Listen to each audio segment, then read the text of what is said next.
dim sum. I was going to teach these white kids a lesson. Sure, they were my sister's friends, and as such I owed them a certain level of respect and understanding. On the other hand, they now seemed committed to making disparaging remarks about all the items on the menu, and in so doing had earned themselves a not insignificant degree of my contempt. We were sitting in a dim sum restaurant, the Hong Kong Flower Lounge, in the Richmond district of San Francisco.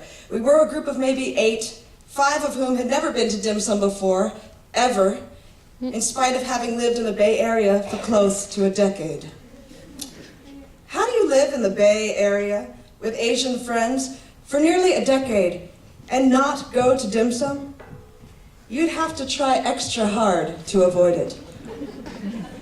And how do you live in Berkeley, of all places, with the center of so-called progressivism in the 21st century, and not realize that you should at least make a show of being open-minded so as not to be judged by others? Sure, I suppose in a better world, ignorance might not be judged so much as understood and treated. But this isn't a better world, if you haven't noticed, and I was going to judge away. The point being that I felt, in a word, superior. Ew! Squealed a woman we'll call Jessica. For the life of me, I can't remember what Jessica looked like. She may have been a tall, muscular girl with stringy brown hair and the previous night's mascara smudged around her eyes. Or perhaps she was a bony blonde chick with sunglasses perched atop her cute little head. Or maybe she was bald. Honestly, it doesn't really matter.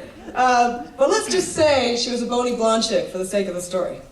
Jessica had just read off an item in the dim sum section of the menu to the horror of the rest of the table. For some reason, the restaurant had given us a menu to order dim sum instead of letting us just point at items off the carts. It could be that they were especially busy that day and had put in extra tables, flouting accessibility standards and leaving no room for the passage of the carts. Or, perhaps, and a bit more likely, too, they suspected, based on the appearance of Jessica and co., that we might need a menu. Thanks for compromising my authenticity, bitch. Jessica resumed her reading. Cubes of hardened blood, she slowly enunciated as the rest of her friends screwed up their little faces in a show of collective culinary outrage. Pig stomach? Read another of the Berkeley kids, this one called Kevlar. There's no way any of them was as imaginatively named as Kevlar, but my first instinct was to call her Tiffany or Kimberly for the purposes of the story, which doesn't seem fair on my part.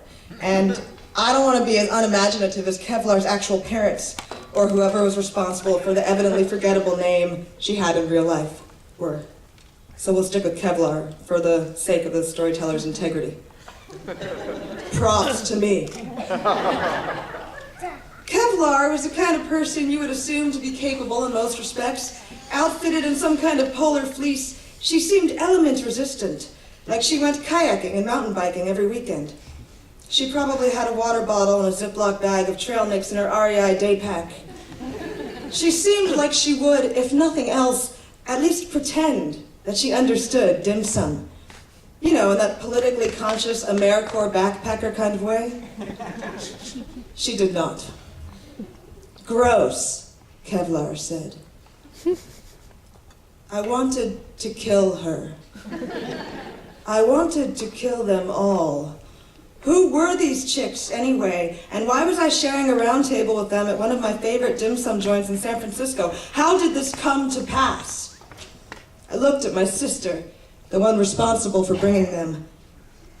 Clearly, she felt the same way. Chicken feet? Read Kevlar, her voice sliding up an octave or two. No way! That's disgusting! Jessica said.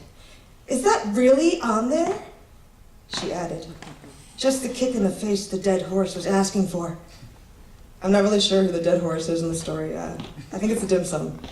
I shouldn't have drawn attention to my shitty metaphors. I'm sorry. I'll continue. Okay, that was it. It was time to take decisive action.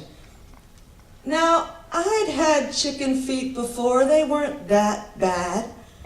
Okay, granted, they weren't my first choice on the dim sum menu, and true, I hadn't really had that much exposure to them in general. Growing up, my dad had always taken a sort of white guy approach to the whole Asian guy thing, and he'd generally shielded us impressionable children from items like the chicken feet and pig's blood, lest we turn out too Chinesey, directing us instead towards the more accessible hagao, shumai, char siu bao. But in the past decade or so, I had ventured outside the family dim sum zone, trying these other more exotic items, including the chicken feet. Of course, I didn't think they were exotic, you understand. I'm just using the language of the oppressors here, so you'll understand me. Okay. Sitting at the round table at Hong Kong Flower Lounge, I tried to recall the few times I'd had chicken feet at dim sum. I remembered them as fried brown things, barely any meat at all, mostly bone covered with a flimsy layer of skin. And I hadn't found them disgusting, just fairly unremarkable and a little disappointing as food goes. Still, I could definitely eat a few chicken feet just to get these white girls to understand that it was perfectly normal to order them. Maybe they'd even walk away from this meal transformed, with a fuller appreciation and respect for humanity and all of our diverse culinary inventions. But I had to handle this well, not from a defensive, angry position, because that would only backfire, but from a normal, positive place. I'd have to make them realize how retarded they were by conducting myself blamelessly. "Oh," I said, totally calm and unperturbed, my face a serene beacon of normalcy. "I actually like chicken feet." I mentally checked my tone. No anger or hostility, just a straightforward, honest statement. "Well done, Sam, you should be in Hollywood." "Really? You like them?" Jessica and Kevlar said in disbelief. My sister and I exchanged a knowing look. She was with me on this. "Yeah," she said, equally unperturbed, but firm. "I like chicken feet a lot, too." "Sure," I added. "It's actually one of my favorite dishes." Nothing unusual going on here, just another day at another dim sum restaurant ordering my usual chicken feet, my favorite dish. Sure, it wasn't really my favorite dish, but it was the favorite dish of some of my friends, and I could fake it. I was willing to do so to help rid the world of ignorance and idiocy. "Gross," said Beverly. Okay, so I don't even know if there was a third person, but there were definitely more in our group than Kevlar and Jessica, and Beverly seems about right. Beverly was riding the yoga craze wave. She had a rolled up blue mat with her, leaning up against her chair, in case she had to do some morning sun salutes, stat. "Oh, the chicken feet are totally fine," I said, doing my damnedest to keep the contempt out of my voice. "Yeah, why don't we just get a couple of those?" "Well, I'm not having any," said Jessica, indignant, as the rest of the Berkeley chicks nodded vigorously in agreement. "Yeah, neither am I," Kevlar probably added.